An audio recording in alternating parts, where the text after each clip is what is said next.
Thank you, Madam President.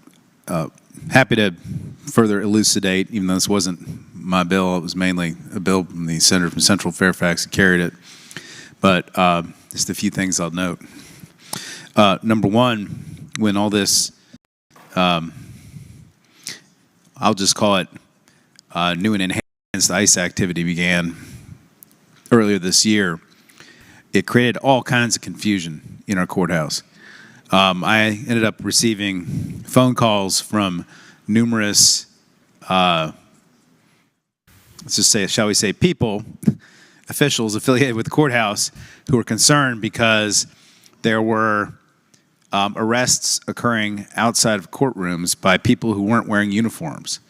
And it created all kinds of confusion amongst the deputy sheriffs who were trying to keep the peace in the courthouses because they had no idea who these people were tackling each other or chasing people down the hallways or engaging in aggressive behaviors outside of courtrooms because people didn't bother to check in, tell anybody who they were, let people know they were there.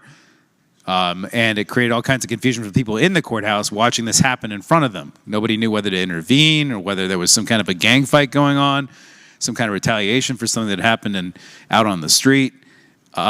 It was very confusing to everybody. Beyond that, what also began to occur is people stopped coming to court.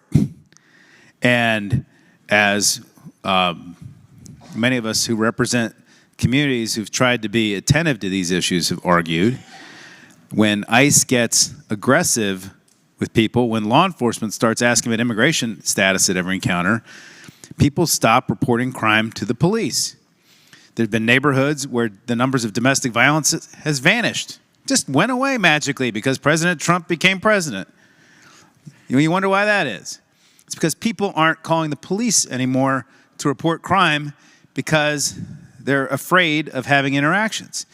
In addition, it causes people in more serious offenses not to come to court when we need them to serve as witnesses to put some of these violent people away. Many of them, by the way, often undocumented immigrants that a conviction sure would be nice to get them out of the country. But all the hyper-aggressivity on enforcement of all the people that are not criminals has resulted in a lot of people not even wanting to come to court to help put people in jail anymore. So, Madam President, there are lots of reasons why we need to make sure courthouses are places where we're not going to have this kind of activity if we're going to be able to maintain the rule of law in our state. And that is some of the reasons why we have this. Nothing to do with guns or no guns in a courthouse or whatever the concern was that was raised. I would hope we could pass the bill.